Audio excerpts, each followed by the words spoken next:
Clinton's defense of deplorable comments this morning will leave jaws hanging. Hillary Clinton still seems to think her opinion matters or anyone cares what she has to say. She did her very first interview for her new book What Happened Sunday Morning on ABC, in which she explained one of her most controversial comments during the election, saying half of Trump supporters belong in a basket of deplorables. Here's her bizarre defense of that comment. "Well, I thought Trump was behaving in a deplorable manner. I thought a lot of his appeals to voters were deplorable. I thought his behavior as we saw on the Access Hollywood tape was deplorable. And there were a large number of people who didn't care. It did not matter to them. And he turned out to be a very effective reality TV star." Hillary's gross mischaracterization of President Trump and his supporters is one reason of many that she lost the election, and this just proves more than ever that she was totally unqualified to hold our nation's highest office. Certainly, President Trump has done and said things that weren't perfect. He is a mortal man with faults, and it's not like his supporters didn't care. But there were many other reasons to support and continue supporting the president. Hillary Clinton continues to not be able to recognize her own leadership failures and continues to blame everyone else for not liking her, giving us all the more reasons to be very happy with the 2016 election results. Share this one out 25,000 times if you're feeling deplorable and proud. H/T The Hill.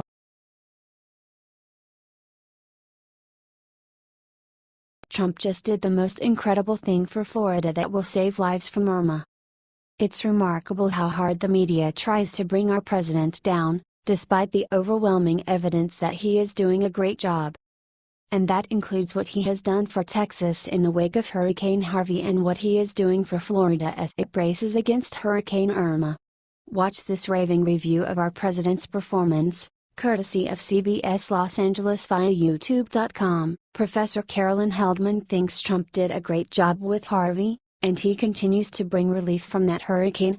She says we are starting to see him shine.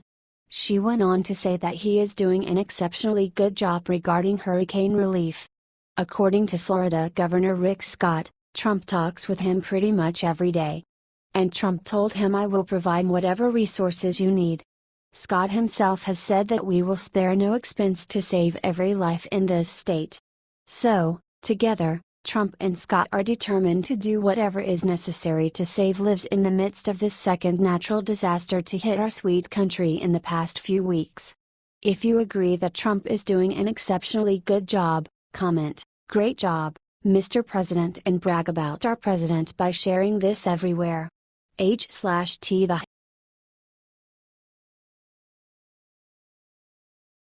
Hallelujah. President Trump just did something incredible for churches hit by hurricane. President Trump is a tough leader, but the hurricane disaster relief has brought his compassion to the fore and is even impressing some of his critics. On Thursday, the president threw his support behind churches struggling to get disaster relief money from the Federal Emergency Management Agency, FEMA. 3 Texan churches filed a federal lawsuit this week to get access to those funds after being damaged in the storm. The lawsuit alleges they are not getting a fair shake from FEMA, claiming the agency categorically excludes houses of worship from equal access to disaster relief grants because of their religious status. President Trump took up their cause, voicing his support on Twitter on Friday. One of the churches damaged by Harvey, the Highway Tabernacle, had been a FEMA shelter and operations point, preparing over 8,000 meals for those affected by the storm. Republican Senator Ben Sasse also got behind the churches, writing a letter to FEMA administration Brock Long condemning possible discrimination against churches. It sends the message that communities of worship aren't welcome to participate fully in public life. It reduces the facilities and volunteer time, talent, and effort available to support the border community. For its part, FEMA told The Hill that religious organizations that assisted the relief effort could be eligible for funds, saying, "Any private nonprofit, plug-and-play, organization, including a religious organization that provides eligible services may be eligible for federal assistance under FEMA's Public Assistance Program, PA, to help restore its facilities and equipment." Note that this is only if churches provide disaster relief services. There were no comments reported for churches receiving aid if they were not a part of the relief effort, if they were too damaged to help, for instance. President Trump's support of this issue is a great sign for faith-based institutions, and will hopefully go a long way in bringing about legislative change that can help these important pillars of every community. H/T The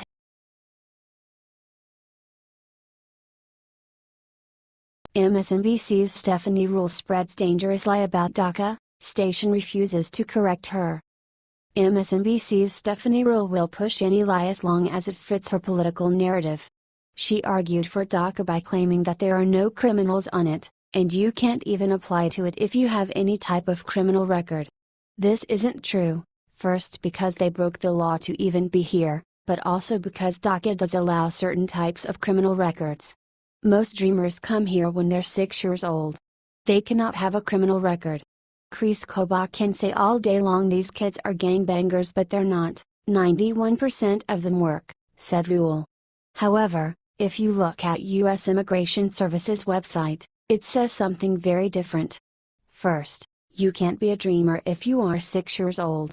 One of the qualifications is to be at least 15 years old at the time of submitting your request and under the age of 31 as of June 15, 2012. Additionally, here's what the law says about having a criminal record. You may request DACA if you have not been convicted of a felony, significant misdemeanor, or 3 or more other misdemeanors, and do not otherwise pose a threat to national security or public safety. So basically you can still have a couple of misdemeanors or other type of criminal record and still apply. It also allows for exceptional circumstances.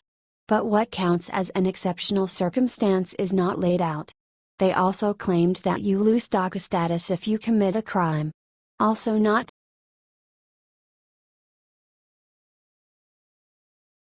Obama attacks Trump for DACA, accidentally exposes that DACA was never legal in the first place. Most former presidents stay out of politics once they are out of the White House. However, Obama has made it clear that he is still trying to lead the Democratic Party. He recently denounced President Trump's decision on DACA. However, during his post he admitted that he passed DACA without a bill. He started by defending DACA. These dreamers are Americans in their hearts, in their minds, in every single way but one, on paper. They were brought to this country by their parents, sometimes even as infants. They may not know a country besides ours. They may not even know a language besides English. They often have no idea they're undocumented until they apply for a job, or college, or a driver's license, wrote Obama in a Facebook post. Over the years, politicians of both parties have worked together to write legislation that would have told these young people, our young people, that if your parents brought you here as a child, if you've been here a certain number of years, and if you're willing to go to college or serve in our military, then you'll get a chance to stay and earn your citizenship. And for years while I was president, I asked Congress to send me such a bill, he said. However, he never got a bill. He decided that despite not having a bill, he would pass the law anyway. That bill never came. And because it made no sense to expel talented, driven, patriotic young people from the only country they know solely because of the actions of their parents, my administration acted to lift the shadow of deportation from these young people, so that they could continue to contribute to our communities and our country, said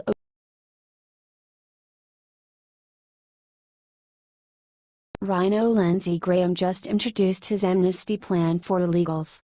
Republican President Donald Trump and Attorney General Jeff Sessions found the courage to finally do what Americans knew needed to happen, and scrapped President Barack Obama's Deferred Action for Childhood Arrivals, DACA, plan. President Trump nixed Obama's program, which was likely unconstitutional and clearly represented an overreach of executive power, and stated that Congress needs to be the branch that sets forth rules regarding what America should do with illegal immigrants. Stated Trump about making Congress act on this issue, permits will not begin to expire for another 6 months, and will remain active for up to 24 months.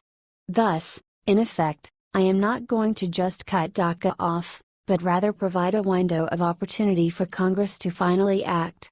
In sadly predictable fashion, Republican Senator Lindsey Graham of South Carolina immediately began promoting his plan, together with Democratic Senator Dick Durbin, for granting amnesty for illegal immigrants. Graham and Durbin's legislation is called the DREAM Act, and it would give around 1 million illegal immigrants a clear road to citizenship. Said Lindsey, "The reason I think it will get done now is because the leadership of the Republican Party, including the president, realizes it's good for the country economically and otherwise to give these kids the certainty they need in their lives. Why won't Rhino Graham make Americans his priority?"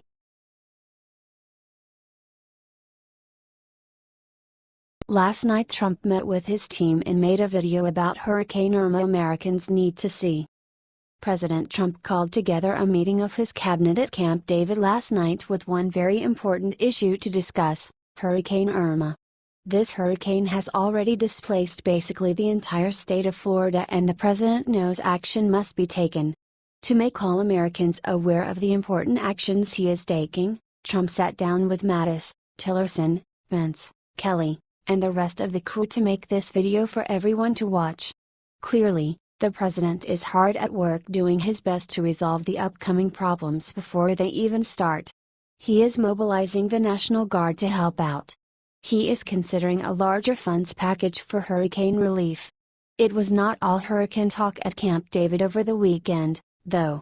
Trump and his trusted generals also mapped out their new strategy for how to deal with North Korea.